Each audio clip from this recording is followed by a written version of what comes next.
Welcome to Bhima's kitchen. ಇವತ್ತು mutton biryani ಹೇಗೆ ಮಾಡೋದು ಅಂತ ನೋಡೋಣ. ಇದು ಡಿಫ್ರೆಂಟ್ ಸ್ಟೈಲಲ್ಲಿ ಮಾಡಿರೋ ಮಟನ್ ಬಿರಿಯಾನಿ. ಎಲ್ಲರೂ ಆನಿಯನ್ ಟೊಮ್ಯಾಟೊ ಎಲ್ಲ ಕಟ್ ಮಾಡಿ ಹಾಕ್ತಾರೆ, ನಾವೆಲ್ಲ ಡಿಫ್ರೆಂಟಾಗಿ ಪೇಸ್ಟ್ ಮಾಡ್ಕೊಂಡು ಹಾಕಿದ್ದೀವಿ. ಒಂದ್ಸತಿ ಟ್ರೈ ಮಾಡಿ ಹೇಗಿದೆ ಅಂತ. ಫುಲ್ ವಿಡಿಯೋ ನೋಡಿಬಿಟ್ಟು ಕಮೆಂಟ್ ಮಾಡಿ. ಇವಾಗ ಮಟನ್ ಬಿರಿಯಾನಿ ಹೇಗೆ ಮಾಡೋದು ಅಂತ ನೋಡೋಣ. ಎಣ್ಣೆ ಹಾಕೊಂಡಿದ್ದೀವಿ, ಈ ಸ್ಪೈಸಸ್ ಎಲ್ಲ ಹಾಕೊಳ್ಳೋಣ. ಇದೆಲ್ಲ ಹಾಕೊಂಡ್ರೆ ಟೇಸ್ಟ್ ಬರೋದು.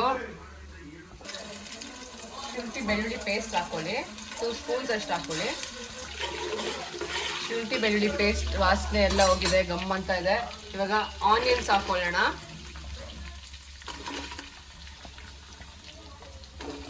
ಫ್ರೈ ಮಾಡ್ಕೊಳ್ಳಿ, ಆನಿಯನ್ ಎಲ್ಲ ಚೆನ್ನಾಗಿ ಬೇಯಬೇಕು.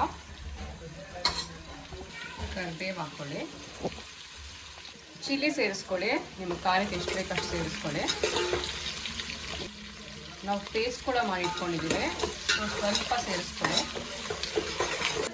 ಟೊಮ್ಯಾಟೊ ಸೇರಿಸ್ಕೊಳ್ಳಿ. ಈ ಗ್ರೀನ್ ಕಲರ್ ಪೇಸ್ಟ್ ಹಾಕೊಳ್ಳಿ. ನಾವು ಇದಕ್ಕೆ ಪಾಲಕ್, ಪುದೀನ, ಕೊತ್ತಂಬರಿ, ಮೆಂತ್ಯ, ಹಸಿಮೆಣಸಿನಕಾಯಿ ಎಲ್ಲ ಹಾಕೊಂಡಿದ್ದೀವಿ. ನೀರು ಹಾಕಿಲ್ಲ, ಹಾಗೆ ಪೇಸ್ಟ್ ಮಾಡಿಕೊಂಡು ಹಾಕ್ಕೊಳ್ಳಿ, ಚೆನ್ನಾಗಿರುತ್ತೆ.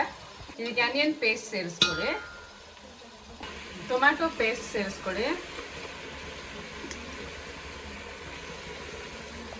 ಚಿಲ್ಲಿ ಪೌಡರ್, ಧನಿಯಾ ಪುಡಿ, ಜೀರಿಗೆ, ಮೆಣಸು, ಅರಿಶಿನ ಪುಡಿ ಎಲ್ಲ ಹಾಕ್ತಾ ಇದ್ದೀನಿ. ಇವಾಗ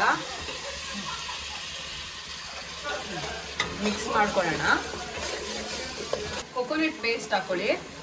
ನಾವೆಲ್ಲ ಪೇಸ್ಟೇ ಹಾಕ್ತಾ ಇದ್ದೀವಿ, ಯಾಕಂದರೆ ಟೇಸ್ಟ್ ತುಂಬ ಚೆನ್ನಾಗಿರುತ್ತೆ. ನಾವು ಮಟನ್ನ ಫಸ್ಟ್ 2 ವಿಸಿಲ್ಸ್ ಹಾಕ್ಸ್ಕೊಂಡಿದ್ದೀವಿ. ಮಟನ್ ಸೇರಿಸ್ಕೊಳ್ಳಿ,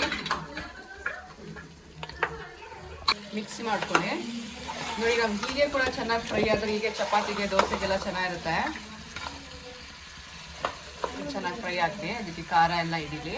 ಫುಲ್ ನೀರಿನ ಅಂಶ ಎಲ್ಲ ನೋಡಿ ಎಲ್ಲ ಚೆನ್ನಾಗಿ ಫ್ರೈ ಆಗಿದೆ. ಇವಾಗ ವಾಟರ್ ಸೇರಿಸ್ಕೊಳ್ಳೋಣ. ನೀವು ಅಕ್ಕಿ ಎಷ್ಟು ಹಾಕೊತೀರಾ ಅಷ್ಟು ಅಳತೆ ಮಾಡ್ಕೊಂಡು ವಾಟರ್ ಸೇರಿಸ್ಕೊಳ್ಳಿ. ನಾವು ಬಾಸ್ಮತಿ ರೈಸ್ ಹಾಕ್ತಾ ಇದ್ದೀವಿ, ಸೊ 1 ಗ್ಲಾಸ್ ಕಡಿಮೆನೇ ಹಾಕಿ, ಯಾಕಂದರೆ ಬೇಗ ಬೆಂದೋಗುತ್ತೆ, ಅದಕ್ಕೋಸ್ಕರ. ನೋಡಿ, ನೀರು ಕುದೀತಾ ಇದೆ. ಇವಾಗ ಅಕ್ಕಿ ಸೇರಿಸ್ಕೊಳ್ಳೋಣ. ನಾವು ಮಟನ್ ಜಾಸ್ತಿ ಹಾಕಿದ್ದೀವಿ, ಅಕ್ಕಿ ಸ್ವಲ್ಪ ಕಡಿಮೆ ಹಾಕಿದ್ದೀವಿ. ಮಟನ್ ಬಿರಿಯಾನಿ ಬರಬೇಕಲ್ವ ಫ್ಲೇವರ್, ಅದಕ್ಕೋಸ್ಕರ. ನೋಡಿ, ಇವಾಗ ಚೆನ್ನಾಗಿ ಕುದಿಬೇಕು. ಇವಾಗಲೇ ಫ್ಲೇವರ್ ಬರ್ತಾ ಇದೆ, ಬರೀ ಮಟನ್ ಫ್ಲೇವರ್ ಬರ್ತಾ ಇದೆ. ಎಲ್ಲರೂ ಅನ್ನ ಜಾಸ್ತಿ ಹಾಕ್ಬಿಟ್ಟು ಪೀಸ್ ಕಡಿಮೆ ಹಾಕ್ತಾರೆ, ನಾವು ಪೀಸ್ ಜಾಸ್ತಿ ಹಾಕ್ಬಿಟ್ಟು ಅನ್ನ ಕಡಿಮೆ ಹಾಕಿದ್ದೀವಿ ಅಷ್ಟೇ, ಯಾಕಂದರೆ ಫ್ಲೇವರ್ ಚೆನ್ನಾಗಿರುತ್ತೆ. ನನಗೆ ಬಿರಿಯಾನಿ ಇಷ್ಟ, ನಮ್ಮ ಅತ್ತೆಗೆ ಮಟನ್ ಇಷ್ಟ. ಅವ್ರು ಮಟನ್ ಒಂದಿದ್ರೆ ಸಾಕು, ಇಷ್ಟು ಸಾರಿಟ್ರೂ ಸಾಕು, ಮುದ್ದೆ ತಿಂದು. 2 ಟೇಬಲ್ ಸ್ಪೂನ್ ಅಷ್ಟು ಮೊಸರು ಹಾಕ್ಕೊಳ್ಳಿ. ಎಲ್ಲ ಫಸ್ಟಲ್ಲಿ ಹಾಕ್ತಾರೆ, ನಾವು ಸ್ವಲ್ಪ ಲಾಸ್ಟಲ್ಲಿ ಹಾಕಿದ್ದೀವಿ. ತುಪ್ಪ ಸೇರಿಸ್ಕೊಳ್ಳಿ. ನೋಡಿ, ಬೆಂದಿದೆ, ಇನ್ನೂ ಅರ್ಧ ಆಗಬೇಕು. ಸೊ ದಮ್ಮಿಗೆ ಇಟ್ಬಿಡೋಣ. ತಟ್ಟೆ ಕ್ಲೋಸ್ ಮಾಡಿಬಿಟ್ಟು ಅದ್ರ ಮೇಲೆ ಏನಾದರೂ ವೆಯ್ಟಿಗೆ ಏನಾದರೂ ಇಟ್ಬಿಡಿ. 10 ಮಿನಿಟ್ಸ್ ದಮ್ಮಾಗಲಿ, ಮುಟ್ಟೋದೇ ಬೇಡ, ಹಾಗೆ ಇರಲಿ. ನೋಡಿ, ಮಟನ್ ಬಿರಿಯಾನಿ ರೆಡಿ ಆಗಿದೆ. ಎಷ್ಟು ಚೆನ್ನಾಗಿದೆ ನೋಡಿ, ಫ್ಲೇವರು ನೋಡಿ ಎಷ್ಟು ಚೆನ್ನಾಗಿದೆ. ಬಿಸಿ ಬಿಸಿಯಲ್ಲಿ ತಿಂದ್ರೇ ಟೇಸ್ಟ್ ಚೆನ್ನಾಗಿರೋದು.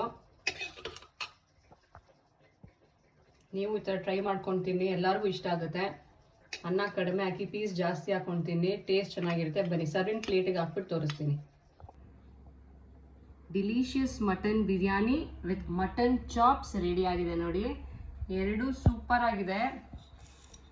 ಮಟನ್ ಬಿರಿಯಾನಿ ಬರೀ ಮಟನ್ ಪೀಸಸ್ ಇದೆ, ಮಟನ್ ಫ್ಲೇವರೇ ಗಮ್ ಅಂತ ಇದೆ. ಮಟನ್ ಚಾಪ್ಸ್ ಕೂಡ ಸೂಪರ್ ಆಗಿದೆ. ನೀವು ಟ್ರೈ ಮಾಡಿ ಹೇಗಿದೆ ಅಂತ ಹೇಳಿ. ಇದು ಬಂದ್ಬಿಟ್ಟು ಯುಗಾದಿ ಆದಮೇಲೆ ಹೊಸದಡಿಗೆ ಸ್ಪೆಷಲ್ ಅಂತ ಮಾಡಿರೋ mutton biryani with mutton chops. Biryani ಇಷ್ಟ ಆಗಿದ್ರೆ ಲೈಕ್ ಮಾಡಿ, ಕಮೆಂಟ್ ಮಾಡಿ ಹೇಗೆ ಬಂದಿದೆ ನಿಮ್ಮ ಮನೇಲಿ ಅಂತ. ಹಾಗೆ ಶೇರ್ ಮಾಡ್ಕೊಳ್ಳಿ. ಎಲ್ಲರೂ ಈ ಟೇಸ್ಟ್ ಹೇಗಿರುತ್ತೆ ಅಂತ ಎಲ್ಲರ ಮನೇಲೂ ಟ್ರೈ ಮಾಡಿಬಿಟ್ಟು ಕಮೆಂಟ್ ಮಾಡಿ ಹೇಗಿದೆ ಅಂತ. ಇವಾಗ ಬನ್ನಿ ನೋಡೋಣ ಹೇಗೆ ಮಾಡೋದು ಅಂತ ನೋಡೋಣ.